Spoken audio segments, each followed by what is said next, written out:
या ठिकाणी ओम्स लॉच्या नियमाची पडताळणी करणार आहोत, बरोबर आहे. तर ओम्स लॉच्या नियमाची पडताळणी करीत असताना याची आपण अशा पद्धतीने जोडणी केली. कशी केली जोडणी? सर्वप्रथम हा काय आहे, ऑटो ट्रान्सफॉर्मर किंवा आपण ज्याला व्हेरियाक म्हणतो, व्हेरियाकचा इनकमिंग सप्लाय इथं लावला आहे. त्याच्यानंतर इनकमिंग हा आउटपुट सप्लाय आहे आणि या ठिकाणी हा रेजिस्टिव्ह लोड आहे, हा व्होल्टमीटर, हा एमिटर आणि हा व्हेरिएबल रेजिस्टन्स. अशा प्रकारे या ठिकाणी जोडणी झालेली आहे.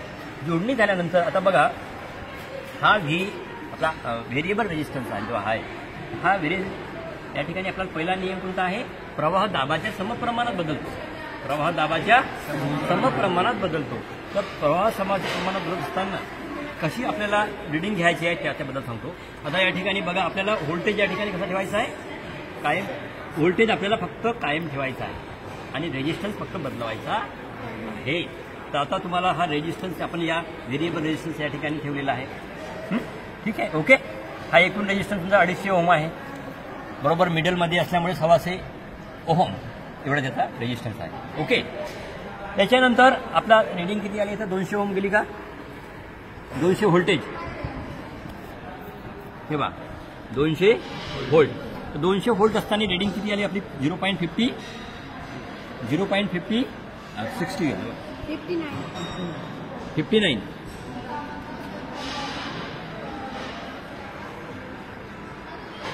0.59 एम्पियर. ठीक आहे. आता आपल्याला रेजिस्टन्स काढायचा आहे.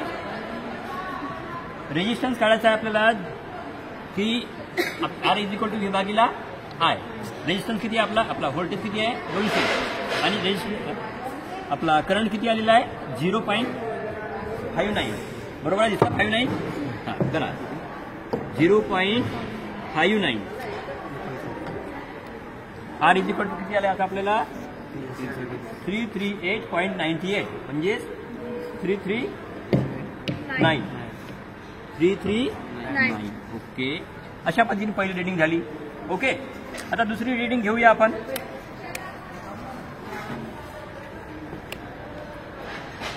तर रेजिस्टन्स बदलवतो आपण. तर अशा वेळेस आपली रिडिंग किती आहे? 0.85, बरोबर. पहा, एक वेळ 85 आहे का 84 आहे? 0.84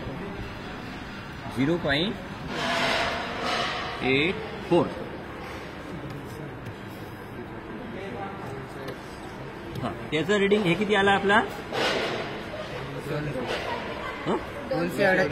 238.09 म्हणजे 238 एम्पियर, ओके. अशा पद्धतीने आपण या व्हेरिएबल केले. परंतु आता काय म्हणतो त्याला आपण? फिक्स रेजिस्टन्स करायचं आहे आपल्याला या ठिकाणी. दक्षता ही घ्यायची आहे की आपल्याला इथं सुद्धा करंट लागू शकतो, त्यामुळे योग्य त्या वेळेस आपण आपला सर्किट बंद करायचा आहे.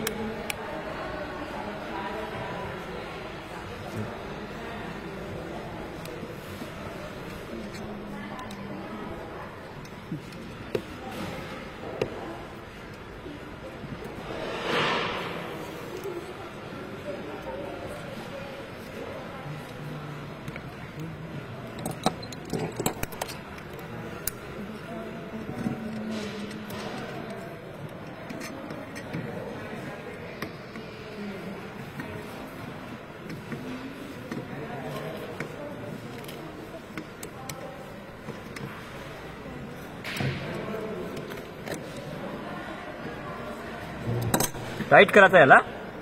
आता तुम्ही अशा पद्धतीने तुमचा रिडिंग घेऊ शकता. ठीक आहे. आता आपण व्हेरियाक करतो. काय व्हेरियाक म्हणजे व्हेरिएबल रेजिस्टन्स आपण त्याला कमी जास्त करतो, ओके. आता तुम्ही रिडिंग घ्या, शेवटची रिडिंग. आता पहा, रेजिस्टन्स काय झाला? जास्त झाला, त्यामुळे आपला हे काय झाले? डीम आले, बरोबर आहे. रिडिंग किती येते पहा?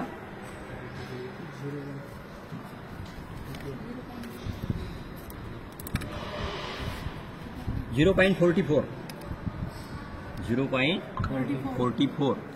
इज इक्वल टू 0.44 एम्पियर आहे. इज इक्वल टू रेजिस्टन्स किती 454.54. हे काय ओहम मध्ये रेजिस्टन्स. ठीक आहे बेटा. आता बघा 454.54च्या वेळेस किती एम्पियर आला आपला 0.44. ओके. 238च्या वेळेस 0.84 आणि 339च्या वेळेस किती आला आपला 0.89. तर तुम्हाला या ठिकाणी काय लक्षात येत आहे की जेवढा रेजिस्टन्स जास्त तर त्या प्रमाणात करंट कमी. रेजिस्टन्स जास्त आणि करंट कमी. तर अशा पद्धतीने तुम्ही हे रीडिंग घेतली. लक्षात घ्या ना. पहा 454 जास्त आहेत. त्याच्यानंतर 454 नंतर 454 ओहम झाले. 238. ठीक आहे. हे एकदम कमी आहेत.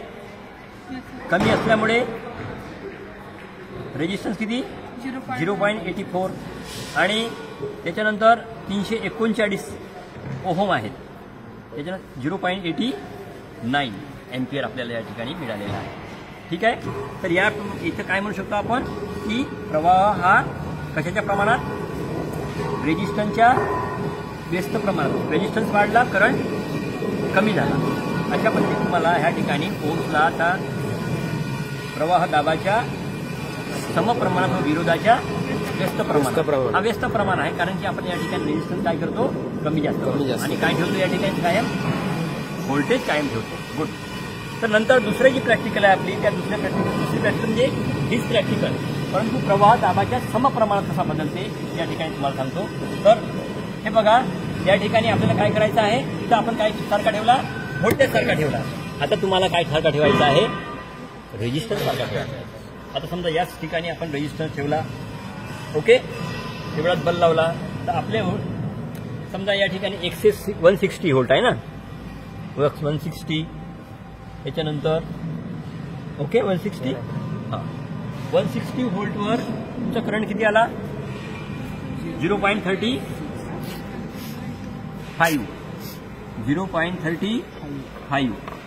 हां. तर आर काढायचा आहे आपल्याला व्ही भागीला आय. बरोबर आहे. R is equal to V भागीला आय. तर 160/0.35 किती आले 457.14.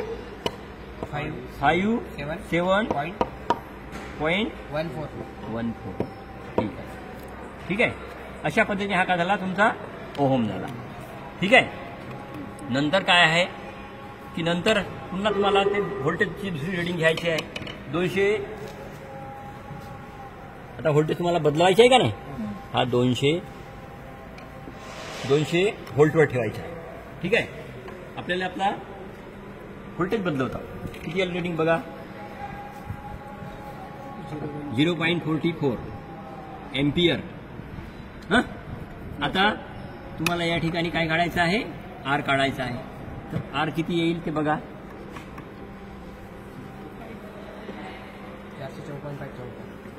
454.54.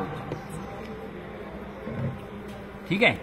आता तिसरी रिडिंग घ्या किती 230 वरची घ्या.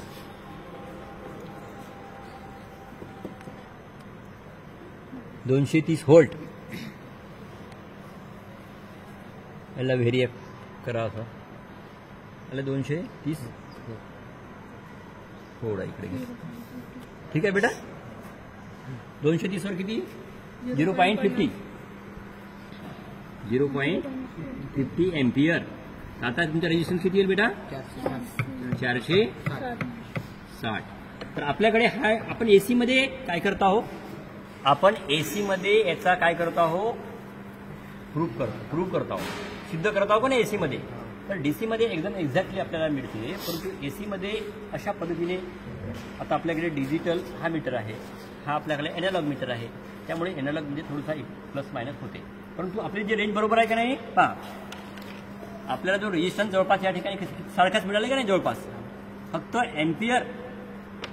एम्पियर आपल्याला डिजिटलमध्ये असल्यामुळे बरोबर मिळाला परंतु हा व्होल्टेज जसा आपला काय एनालॉग आहे किंवा डिमरच्या माध्यमाने किंवा त्याच्या माध्यमाने, त्यामुळे तो कमी जास्त आहे. परंतु तुमचा जो रेजिस्टन्स आहे हा रेजिस्टन्स बरोबर सारख्या प्रमाणात या ठिकाणी आल्याचे आपल्याला निदर्शनास येत आहे.